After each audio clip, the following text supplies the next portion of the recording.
നൽകാൻ Safwan V P തിരുവനന്തപുരത്ത് നിന്ന് ചേരുന്നുണ്ട്. സഫ്വാൻ, ഒറ്റ നോട്ടത്തിൽ തന്നെ ക്രമക്കേട് നടന്നിട്ടുണ്ട് എന്ന് വ്യക്തമാകുന്നുണ്ട്. ഇതിൽ തന്നെ ധനവകുപ്പ് വിജിലൻസ് അന്വേഷണം ആവശ്യപ്പെടുന്നു. അതേസമയം തന്നെ അച്ചടക്ക നടപടി വേണമെന്നുകൂടി ആവശ്യപ്പെടുകയാണ്. ധനവകുപ്പിന്റെ മറ്റ് പ്രധാനപ്പെട്ട കണ്ടെത്തലുകൾ എന്തൊക്കെയാണ്? അനീഷ, കഴിഞ്ഞ ജൂൺ 6-ന് 2 മാസം മുമ്പാണ് ധനവകുപ്പ് ഇത്തരത്തിലൊരു റിപ്പോർട്ട് സമർപ്പിക്കുന്നത്.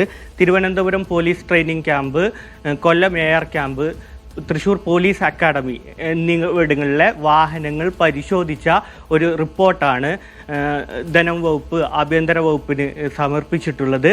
ഇതിൽ എല്ലാ സ്ഥാപനങ്ങൾക്കും കൃത്യമായ വർക്ക്ഷോപ്പുകളുണ്ട്, സർക്കാർ സംവിധാനത്തിലുള്ള വർക്ക്ഷോപ്പുകളുണ്ട്, ടെക്നീഷ്യന്മാരുണ്ട്. ഇവിടെ വാഹനങ്ങൾക്ക് എന്തെങ്കിലും കേടുപാടുകൾ പറ്റിക്കഴിഞ്ഞാൽ ഇവിടെ അറ്റകുറ്റപ്പണി നടത്തണമെന്നാണ് വ്യവസ്ഥ.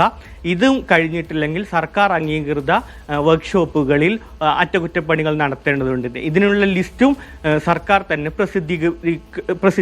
പ്രസിദ്ധപ്പെടുത്തിയിട്ടുണ്ട്. ഇത് മറികടന്നാണ് വ്യാപകമായ തോതിൽ സ്വകാര്യ വർക്ക്ഷോപ്പുകളിൽ ഇത്തരത്തിൽ അറ്റകുറ്റപ്പണികൾ നടത്തിയിട്ടുള്ളത്. ഇതൊരു കൃത്യമായ അഴിമതിയുടെ ഭാഗമായിട്ട് തന്നെ എന്ന് നമുക്ക് റിപ്പോർട്ട് വായിക്കുമ്പോൾ മനസ്സിലാവും.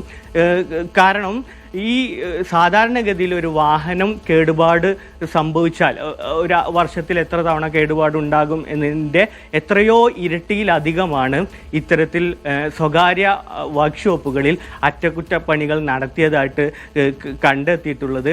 ഇതിൽ കൊല്ലം AR ക്യാമ്പിൻ്റെ കാര്യം റിപ്പോർട്ടിൽ എടുത്തു പറയുന്നുണ്ട്. റിപ്പോർട്ടിലെ പരാമർശം ഇങ്ങനെയാണ്: കൊല്ലം AR ക്യാമ്പിൽ ഇത്തരത്തിൽ 10 മടങ്ങാണ്, റിപ്പോർട്ടിലെ പരാമർശമാണ് 10 മടങ്ങാണ് ഇത്തരത്തിൽ വാഹനങ്ങൾ അറ്റകുറ്റപ്പണികൾ നടത്തിയതായിട്ട് കണ്ടെത്തിയിട്ടുള്ളത്. ഈ ക്യാമ്പുകളിൽ ചെയ്യാൻ പറ്റുന്ന ചെറിയ പണികൾ പോലും ഈ സർക്കാർ അംഗീകൃത ക്യാമ്പുകളിലെ വർക്ക്ഷോപ്പുകളിൽ നിന്നും ഒഴിവാക്കി ഇത്തരത്തിൽ സ്വകാര്യ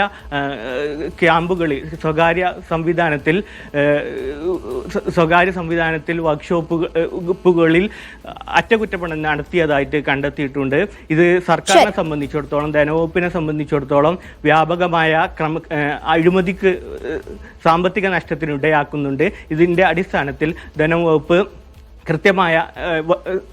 ആഭ്യന്തര വകുപ്പ് കൃത്യമായ ഇടപെടൽ നടത്തണമെന്നും ധനവകുപ്പിന്റെ റിപ്പോർട്ടിൽ ആവശ്യപ്പെടുന്നുണ്ട്. അനീഷ.